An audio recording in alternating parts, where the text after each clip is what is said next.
Friends, હું હિરનેલમાંથી છું. તમે બહુ બધા લોકોએ કીધું હતું ફાફડાની રેસીપી આપો. એટલા માટે આજે હું તમારી માટે ફરીથી ફાફડા બનાવી જઈ રહી છું. રેસીપી તમને આપવા માટે અહીંયા આવો નજીક.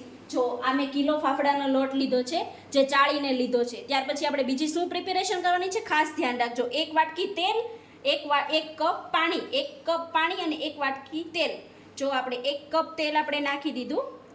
ત્યાર પછી આપણે શું કરવાનું છે, એમાં આપણે 2 ચમચી સોડા નાખી દઈશું. ખાવાનો જ સોડા છે, બીજો કોઈ અલગ પ્રકારનો સોડા નથી. આ 2 ચમચી ભરીને નાખવાની છે. સોડામાં કંજૂસી કરવી નહીં.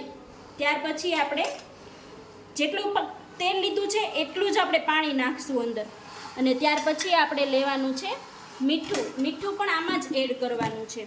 મીઠું પણ આપણે આપણા સ્વાદ પ્રમાણે નાખી દઈશું. અમારા ઘરમાં થોડુંક ઓછું ખાય છે મીઠાવાળું, તો અમે ઓછું નાખીશું.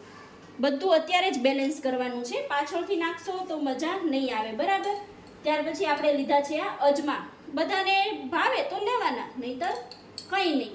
આવી રીતે અજમા હાથમાં લઈને આવી રીતે તાજા જ આમ મસળીને નાખવાના છે. આની ફ્લેવર છે ને બહુ મસ્ત આવે છે. આ જ બધી સિક્રેટ વસ્તુ છે ફાફડા માટે, બરાબર. પછી નાખવાની છે હિંગ, નાખવાની છે આપણે, બધાને છે ને પચી જાય મસ્ત.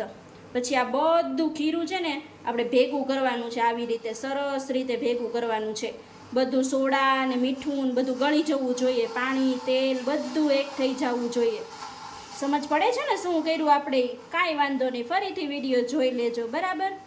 પછી શું કરવાનું છે, આપણે આ લોટ જે કર્યો હતો એને ભેગો કરવાનો, વચ્ચે ખાડો કરવાનો અને આ બધું એમાં છે ને અંદર નાખી દેવાનું. જો રેડી દીધું આપણે, તો થોડું ઘણું રહી ગયું હોય તો આવી રીતે કાઢી લેવાનું. પછી આ બધો લોટ જો આમ ધીમે છે ને આવી રીતે ભેગો કરવાનો છે. મેઇન જે સ્ટ્રીક છે ફ્રેન્ડ્સ, એ છે ને આમાં લોટ બાંધવા માટેની જ છે. જુઓ આવી રીતે ધીમે ભેગો કરવાનો છે લોટ. કાંઈ નહીં, ચાલો હું લોટ ભેગો કરી લઉં છું. ઊભો રાખી દો. હેલો ફ્રેન્ડ્સ, મારે છે ને પાણી ઘટ્યું છે. આપણે જેટલો જો આવી રીતે લોટમાં આપણે જે નાખ્યું હતું પાણી મિક્સ તેલવાળું, એનો જો આવો લોટ થઈ ગયો છે. હવે પાણીની ઘટ પડે એટલે આપણે પાછું નવું પાણી લઈને થોડું પાણી ઉમેરતા જવાનું છે. એકસાથે પાણી કોઈ દિવસ નથી ઉમેરવાનું. થોડું પાણી ઉમેરીને એનો આપણે લોટ બાંધવાનો છે. જુઓ આવી રીતે થોડુંક પાણી લેવાનું છે પાછું. અને હા, હવે આપણે ગેસને પણ શરૂ કરી દઈશું. આ બાજુ ગેસને પણ આપણે શરૂ કરી દઈશું. જુઓ હું છે મીડિયમ ગેસને શરૂ કરીને મીડિયમ તેલ આપણે ગરમ કરવાનું છે. ફૂલ હાઈમાં પણ આપણે ગરમ નથી કરવાનું. લોટને આવી રીતે ધીમે બાંધવાનું છે. કમસે કમ લોટ બાંધવામાં 10 થી 15 મિનિટ તમારી વહી જશે. હેલો, જો ફ્રેન્ડ્સ, આ મારો લોટ ભેગો થઈ ગયો છે. મેં જેટલું બીજી વાર પાણી લીધું હતું એમાંથી આટલું પાણી મારું બચેલું છે. પણ આ આપણો લોટ હજી બંધાઈ નથી ગયો. આને છે ને હજી આપણે આવી રીતે મસ્ત રીતે કસળવાનો છે. અને આ તમે આવી રીતે કરશો તો તમારા હાથમાં ચીપકી જશે. એની માટે આપણે શું કરવાનું છે, એની માટે આપણે તેલ લેવાનું છે. તેલ આપણા હાથ પર વ્યવસ્થિત રીતે આવી રીતે એપ્લાય કરી દેવાનું છે. જો આખા હાથમાં મેં તેલ લગાવી લીધું. હજી થોડુંક વધારે લઈ લઈશું આપણે. જો આવી રીતે તેલ લઈ લીધું. ત્યાર પછી આપણે છે ને આને આવી રીતે આનો મસળવાનો છે. જેટલો લોટ મસળાશે, મેન આ જ રીત છે. જુઓ તમે અત્યારે લોટનો તમે કલર જોઈ જોજો. કમસે કમ આને તમારે છે ને 5 થી 7 મિનિટ સુધી કન્ટિન્યુ આવી રીતે મસળવાનો છે. આનો થોડોક ડાર્ક કલર છે, એ એકદમ છે ને લાઇટ કલર જેવો થઈ જશે. તમને ખબર જ પડી જશે કે આ લોટ એકદમ ખીલી ગયો છે. તમને ખ્યાલ આવી જ જશે. જો આવી રીતે એકદમ નકરું મસળા જ કરવાનું. પાછો તમારો હાથ ચીપકવા માંડ્યો છે, પાછું તમારે તેલ લઈ લેવાનું છે. લોટ પર લગાવવાનું છે, પાછું તમારે મસળવાનું છે. આવી જ રીતે તમારે કન્ટિન્યુ 5 થી 7 મિનિટ સુધી કરવાનું છે, જેનાથી તમારો લોટ એકદમ મસળાઈ જશે. કહેવાય છે ને આપણે ગુજરાતીમાં કૂણ આવી જશે, એ કૂણ આવી જશે. જો ફ્રેન્ડ્સ, આ આપણા લોટનો આખો કલર ચેન્જ થઈ ગયો છે. મારા હાથ પર પણ નથી ચીપકતો, તમે જોઈ શકતા હશો. જુઓ જરીક પણ નથી ચીપકતો. અને કલર જુઓ ચેન્જ થઈને એકદમ સ્મૂથ લોટ થઈ ગયો છે. જોયું, આ આપણો લોટ મસળાઈ ગયો છે ખૂબ જ સરસ રીતે. હવે આવશે આપણી મેન ફાફડા બનાવવાની રીત. જોઈએ આપણે ફાફડા કેવી રીતે બનાવીએ છીએ. એ પણ કોઈ પણ પ્રકારના પાટલા વગર, કોઈ પણ પ્રકારની જરૂરી સામગ્રી વગર ઘરે જ આપણે રોટલી વણવાની પાટલી ઉપર ફાફડા બનાવશું.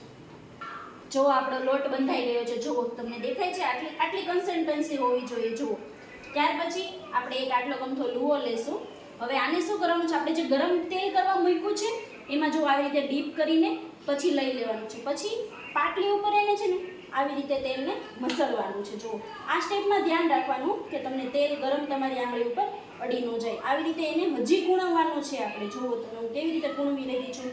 આપણો લોટની પાટલી જે આપણે રોટલી વણવાની જે ઘરમાં રેગ્યુલર પાટલી આવે છે ને એ જ છે. આ મારી કોઈ સ્પેશિયલ ફાફડા વણવાની પાટલી એવી કંઈ નથી. જો હજી આને આપણે કૂણવવાનું છે આવી જ રીતે. જો હજી એકદમ સોફ્ટ લોટ થઈ રહ્યો છે, દેખાય છે તમને? જો થઈ ગયો એકદમ મસ્ત લોટ. હવે આપણે આના ફાફડા બનાવીશું. જુઓ કેવી રીતે ફાફડા બનાવવાના છે. આપણે જે લોટ મસળો છે એનાથી જો આવી રીતે આવું લોવું બનાવવાનું છે ઊભું. ત્યાર પછી આમ મૂકીને જો અહીંયા નજીકથી તમને બતાવવા જઈ રહી છું. જુઓ કેવી રીતે હું ફાફડો બનાવી રહી છું. જુઓ ત્યાર પછી બસ જુઓ ડાયરેક્ટ આવી રીતે ઉચકાઈ લીધો અને તેલમાં ગયો આપણો ફાફડો તળાવા. તેલને એકદમ આપણે ધીમું રાખવાનું છે. જો ફાફડો તળાઈ રહ્યો છે મસ્ત બન્યો છે ને ફરસાણની દુકાન જેવો એકદમ. જો અહીંયા બીજો ફાફડો બનાવી રહી છું. જુઓ આવી રીતે લૂવું બનાવ્યું, આપણે ઊભું રાખ્યું. ત્યાર પછી તમે જુઓ કેવી રીતે બનાય છે. જુઓ આપણો ફાફડો તૈયાર. જુઓ આ બીજો ફાફડો આપણો ગયો. હાથનો જુઓ હાથનો જુઓ આ ભાગ આપણે યુઝ કરવાનો છે ફાફડો બનાવવા માટે. જો ફરીથી તમને બતાવું છું. આપણે આ લૂવો લીધો, આવી રીતે આપણે ગોળ બનાવ્યો. પછી જો આમ ઊભું ગોળ રાખીને હાથનો આ ભાગ યુઝ કરીને પહેલાં હાઈ પ્રેશર, ત્યાર પછી એનું એ સેમ ટુ સેમ પ્રેશરથી આપણે લસરાવાનું છે આગળની સાઈડ. જો ફાફડો બની ગયો. આ જુઓ આપણો ફાફડો રેડી. જો હું તમને એને તળીને કાઢીને બતાવું છું. આપણે પછી 10-20 સેકન્ડ થાય એટલે એને પલટાવી દેવાનો છે. જો તમે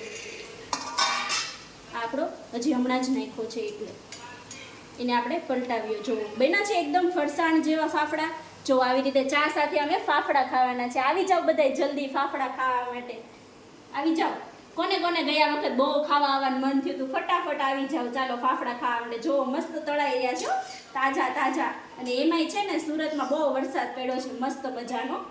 એટલે છે ને જેને વરસાદના ફાફડા ભાવતા હોય ને એને તો છે ને બહુ જ મજા આવશે. જો પાછા એકવાર તમને બતાવી દઉં કેવી રીતે કરવાનું. જો પહેલાં આવી રીતે આપણે લૂવો બનાવ્યો, ત્યાર પછી લુવાને ઊભો રાખવાનો છે. કોઈ નવીન પ્રકારની પાટલી નથી, કોઈ નવીન રીતે લોટ નથી બાંધ્યો. તમને મેં બતાવ્યો જ છે કેવી રીતે બનાવવાનો એ. જો ત્યાર પછી તમારે આવી રીતે આમ press press press press press press press. જો થઈ ગયો મસ્ત ફાફડો એકદમ મસ્ત પતલો અને સરસ મજાનો આપણો ફાફડો તૈયાર.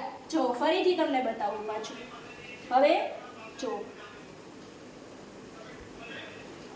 જો અમારી ઘરે તો છે ને ફાફડા બની રહ્યા છે. જેને જેને ભાવતા હોય ને આવી જાઓ ખાવા માટે. હાલો જલ્દી જલ્દી. ઓકે ચલો બાય. તમે લોકોએ બહુ કીધું હતું, આટલો સપોર્ટ આપવા માટે થેન્ક યુ. તમારી માટે સ્પેશિયલ રેસીપી બનાવી છે. Thank you so much. અને આ ઘરેથી જરૂર ટ્રાય કરજો. ને ત્યાં જો કોઈ બી અટવાવ તો મને જરૂરથી કહેજો. હું તમને પાછી તમારી સોલ્યુશન આપીશ તમને. ઓકે ચલો બાય. Thank you.